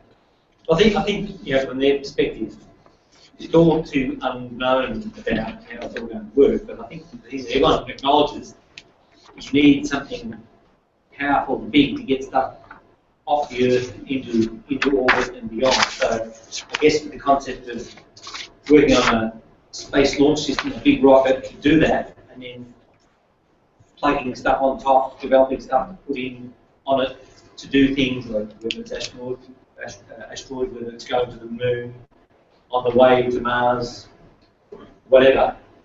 I guess that's really what they're talking about. You know, you build a big truck and then what you put on the truck. Why does that have to be? Why can't they just do lots of little launches up in orbit? I mean, rendezvousing in orbit is, you know, easy to do nowadays. They do it all the time. That was always the argument against having multiple launches, is that it was too hard to meet up in orbit. But that went out with lunar orbit rendezvous and space station. I mean, they do it all the time. Why not launch 10 SpaceX Falcons and do it that way? We'll go and cost more. I know it's going to cost more, but it's only money. And no, but seriously, where do you spend the money? You're not shipping it out to Mars. You're spending it in the country. There's money. It's political will. The money is only going to come with the political will. Political will is not there. Exactly. The circumstances. In the 60s, you had the Cold War. We know what that did. Maybe one day there will be a set of circumstances that creates the political will. But until that comes, you can talk about money. But what about the social structure of those systems? We've been talking about physical landing of people on Mars, and you're talking about 18 more people every 2 years every cycle. What sort of structure is there going to be for those people? Who is going to be in charge? I mean, is it going to be America? Is it going to be China? Is it going to be the matter of the first person who lands on Mars gets to rule Mars? Do you see what I'm saying? I mean, we're all talking about the physical things, but what about the social structure of what's going to be there? Because we are a social society. We are people that need a structure of some kind to flourish and to prosper. So that hasn't really been addressed on. The space station 5 years just to work out there how they're going to all work together. Yes. 5 years, just the and that's 5 years they could have been spending. Anything else we need to do? Doing much more. Well, I've got stuff here. Yeah. I mean, I've got my, but I'm not, there's no time. I mean, those sort of structures are, even though it's short. You know, you have your team leader and all that sort of stuff for smaller groups, but once it grows, but that's on territory that's been agreed on and being signed off on by countries, and you won't step past that boundary. We'll cooperate over here and we'll cooperate over there, but that's ours. Yeah. No, there are international policies. Yeah. That. That's what I'm asking. Is that kind of thing? Yeah. So that's what I'm asking. Yes, but it's not just interplanetary. We need to focus on the other things. Have a read of the On Mars book. The details about the Mars Society, Mars Desert Research Station. As I do know with starters and with people in the groups trying to do exactly the sort of thing at the Mars, which is a research station. Not different sizes and makeups. Yeah. I mean, surely we can fill up in constant text.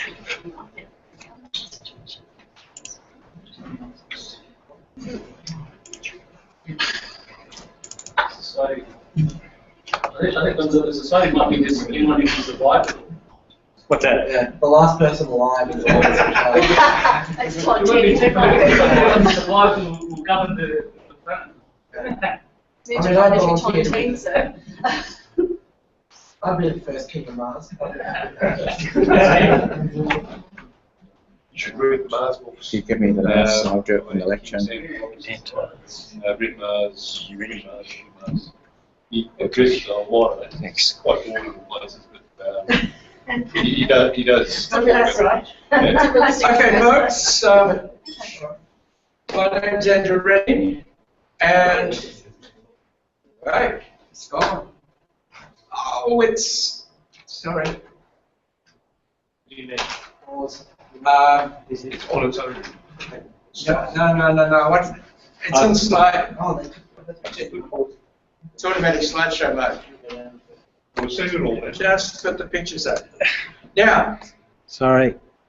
some of you will say, oh, I've seen all this. Well, yes, if you've been on the net the last few days, you may well have. However, everything I'm going to show you tonight, including the pictures of Pluto, you have not seen before. In the case of Pluto, they're getting into the mode of making releases on Fridays. And SBS News, 6:30 on Friday evening, bingo, they've got the pictures, even though it's not Friday yet in America. So I'm going to first of all do a few quick biggies of the comet. Just a few days ago, and you can see there's a lot of jetting activity. Interesting thing about the right. You can see there's some very good hot spots, particularly on the head. Previously, most of the activity has been from the neck area of the comet.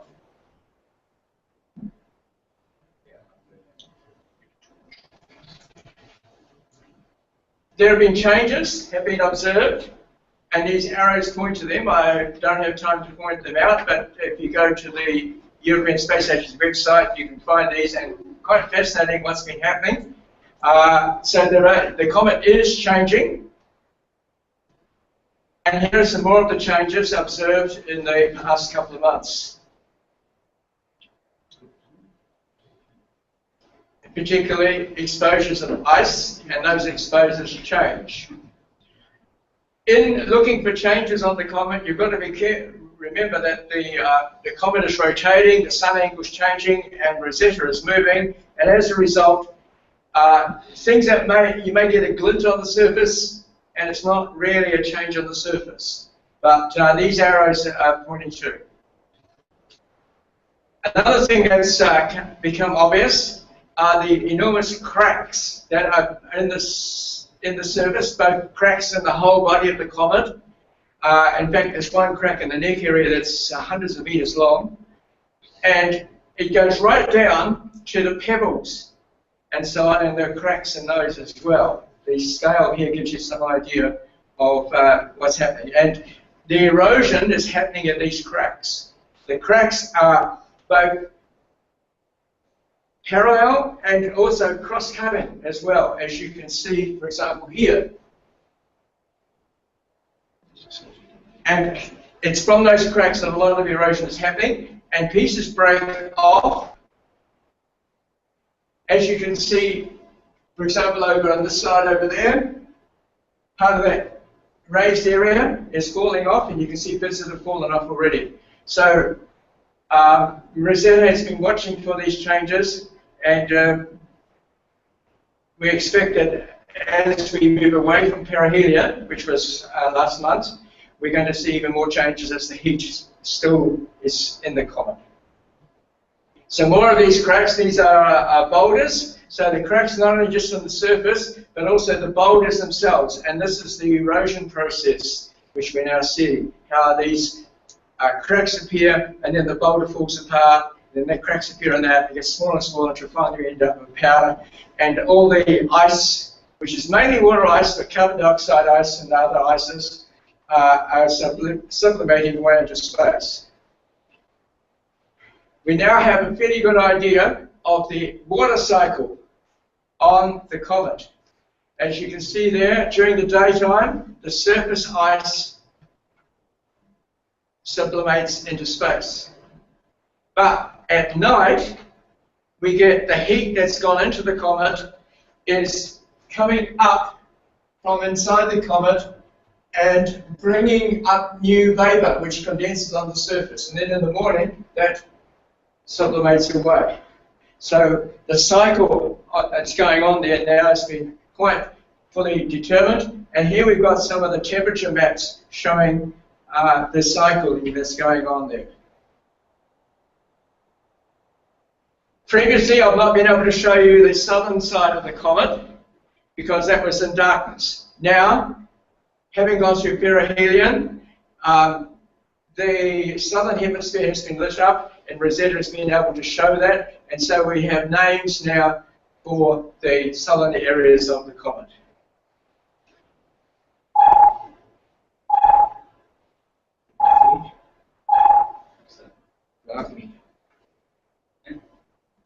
Okay, maybe I've gone to the end of it. Okay, escape, and yeah, and which is very quick. Okay, you can get up the Pluto ones now, please. There are lots. Oh, yep, yep. Yep. Did you want this? Just I want to talk about this one. It's important. Rosetta has been holding off 200 to 300 kilometers away from the comet because of all the dust and gas. That has made it difficult to try and detect any more signals from Philae, which, by the way, we haven't heard of since July. But now they're doing a 3-week excursion away from the comet, from that 200 to 300 kilometers, out to 1,500 kilometers.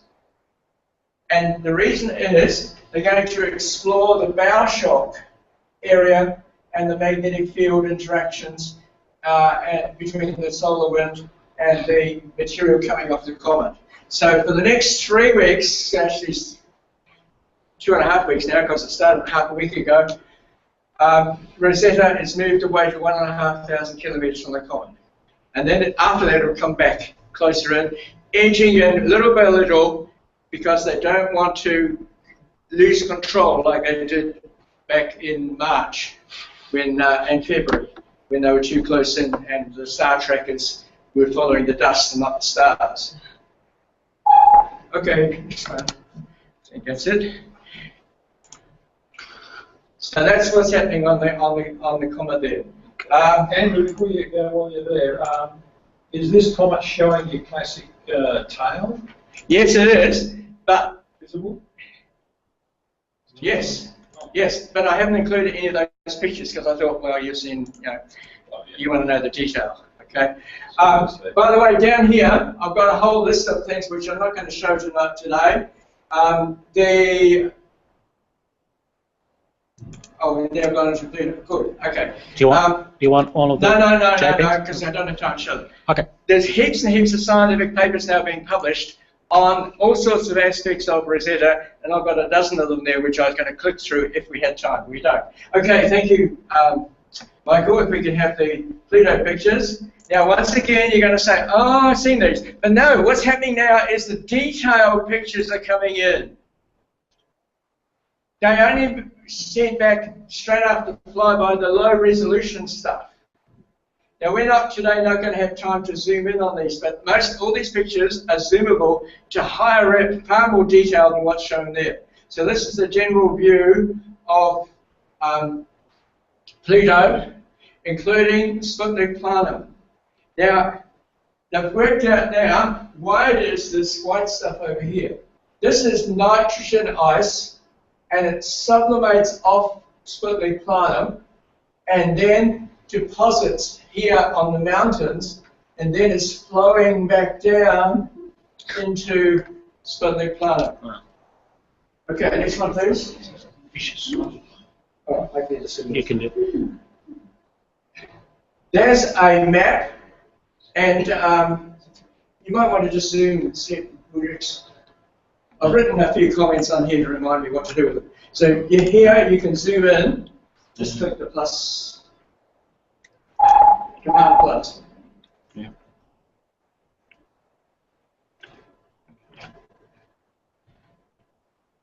And you can see, okay, we'll, so you can find that at the Johns Hopkins University website, and you can zoom in and get incredible detail. So they've made this huge global map of the planet. Is it the poles that circle? Sorry? Is that a pole? No, that's that.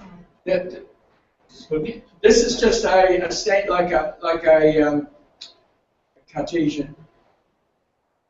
Yeah, map. Okay, it's not Mercator. And the North Pole's at the top. Okay. South Pole's down here, and Sputnik Planum is not at neither pole. Okay? But methane has been mapped where it is, and the purple is the methane. And the reason it's not shown in this part here is that data has not yet been downloaded from the spacecraft. So this was released a week or so ago. Okay, next one is, now we can zoom in on Sputnik Planum. And the incredible detail that we're now starting to get. Do you want to go all the way in? Or? So there's a whole world to explore, including the mountains here. Okay, we'll just move on. So, now, oops, I've gone too far. These boxes, we're going to zoom in on these boxes, including that picture and this one here at the mountains. Now these mountains here are about 3,500 meters high, 3.5 kilometers high. So, and here's a couple hundred kilometers across.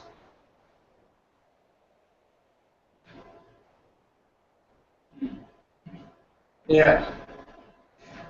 The flows. As I pointed out, flows coming down the valleys here, which are several kilometers wide. And down here, now these arrows aren't showing this coming in, it's actually marking the boundary of this glacier, which has come down here and is flowing out over Sputnik Planum.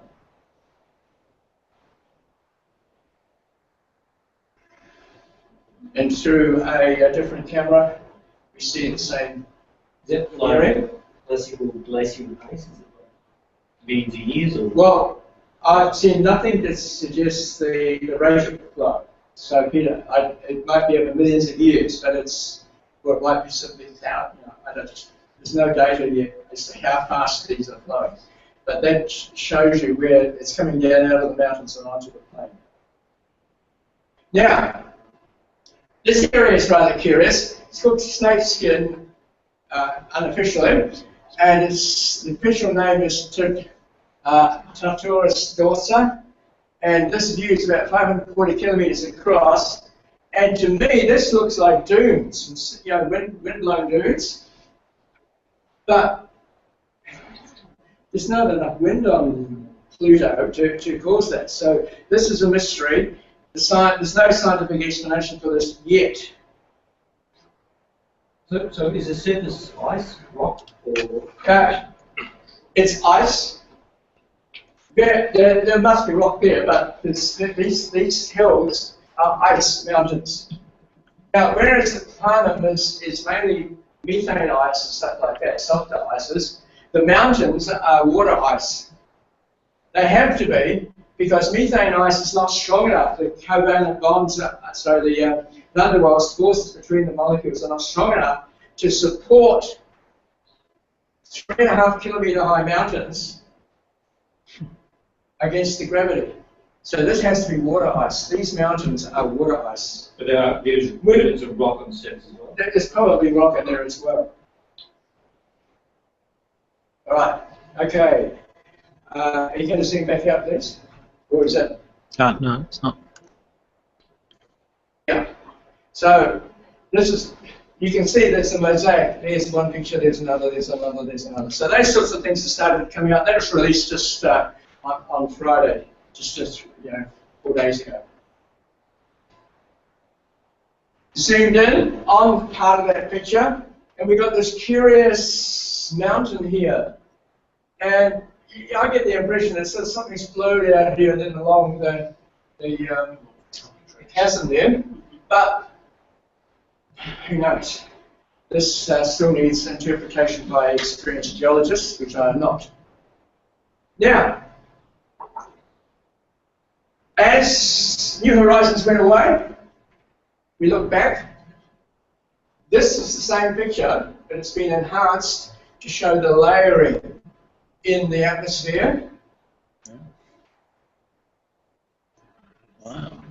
And now we get terminator shots. I've got a few here to finish up with. This is the sun shining, and you can see the shadows of the mountains. You say, hey, what's the shadows on? The answer is the shadows are in the atmosphere. The atmosphere is very hazy. And we're getting like, you know how on Earth we get sunset, we see the sunlight in the haze of the Earth's atmosphere? This is exactly the same thing. So these are shadows in the haze. You see that fuzzy area there? That's the haze in the atmosphere of Pluto. Some more of these terminator shots. The terminator is the edge between sunlight and darkness. Showing the mountains here quite nicely. I think this is one of the best pictures so far. That's fantastic. Now, looking at that terminator, you see, you'd expect that, okay, where the sun's shining, it's going to be bright. Where the sun's not shining, it's going to be dark. And no matter how much you stretch it, you're not going to see any detail. Because after all, although the starlight, it's not enough for the cameras to detect it. But here we go. Here's detail in the shadow area. And you say, what the hell's causing that? Charon wasn't there to do Charon light, Charon shine. The answer is that sunlight going through the atmosphere is reflecting off the particles in the atmosphere, the haze, and reflecting down into the dark area, diffracting down to the dark area, lighting it up. So this is lit by haze shine, if you like, sunshine through the haze of the atmosphere. And I think that's our parting shot, showing the layers in the atmosphere quite nicely, and of course the terminator. And we've got lots more pictures to come. We're going to keep coming down for the next 18 months or so. Only one picture of Charon since last month, and more details of that. All right. It's got craters, whereas Pluto, where were the craters? Yeah. Well, Pluto hasn't got many craters because the ice is fluid and erased any craters that have been formed.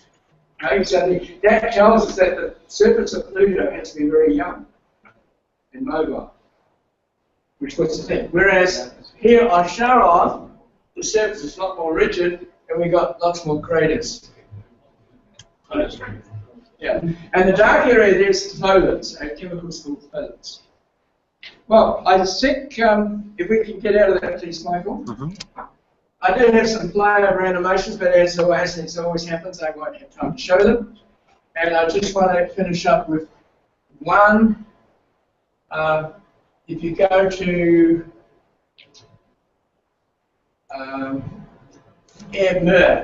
underneath this icon, you can see MER-B.